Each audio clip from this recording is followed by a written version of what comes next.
Synopsis of Theorist and Model.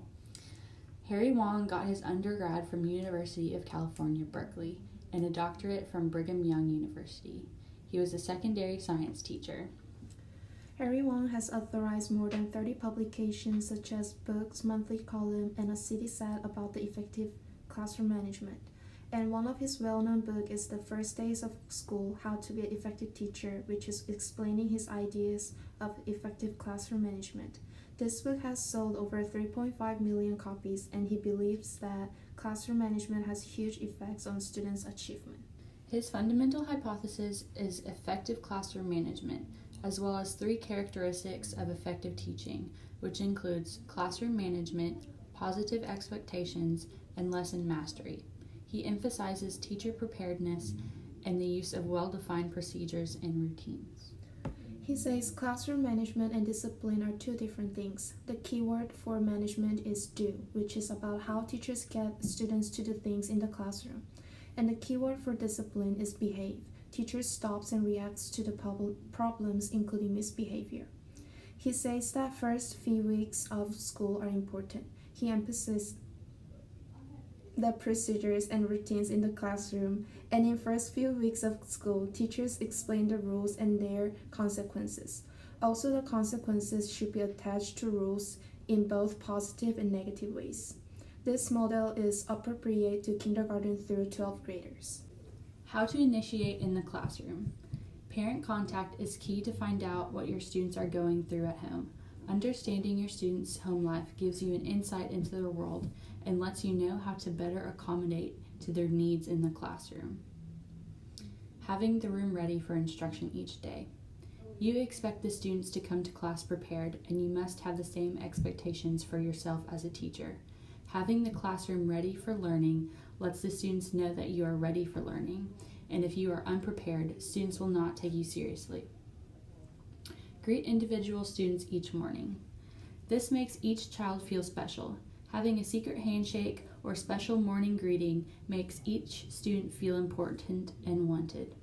This can also turn a not-so-great morning into a good morning with just a fist bump or hug.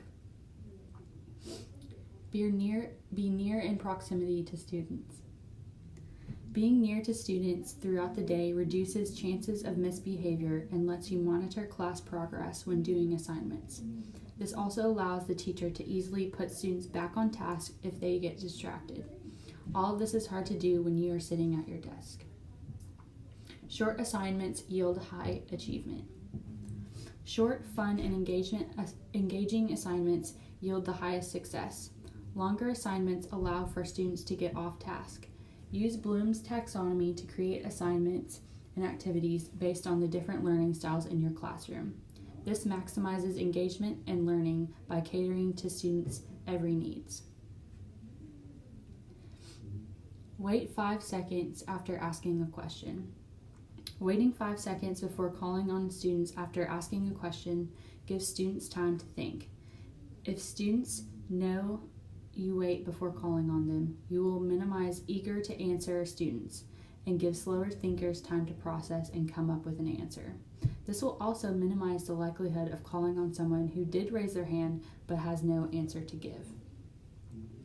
Give Me 5 is an effective way to get students on task and ready for learning. Posters usually contain instructions like eyes on the speaker, mouth is quiet, ears are listening, hands are free, body is still. Displaying students' work is a way for them to be proud of their work and an incentive to do well on assignments. Love your students. Loving your students creates a relationship and can foster respect throughout your classroom. At the end of the day, kids want a sense of belonging, and loving your student is the best way for them to feel special. This will make them excited to come to school every day. Rules and consequences.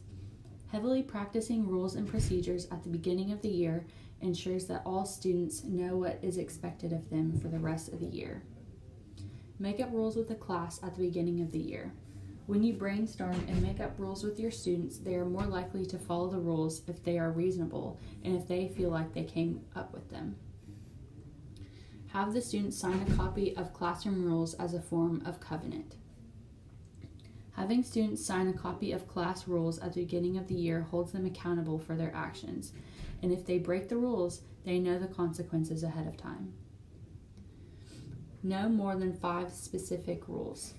If you have more than 5 rules, it can be too much for kids to keep track of, and the less specific the rule, the better.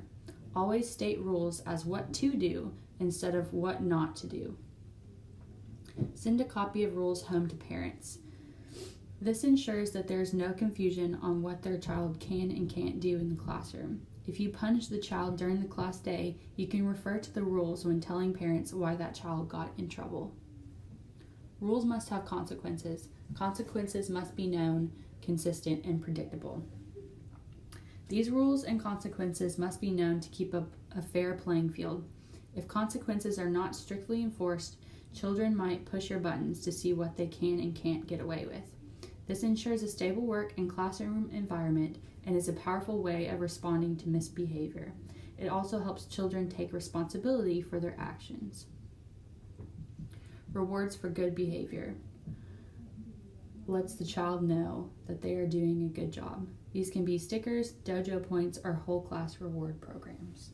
Responsibility of the teacher.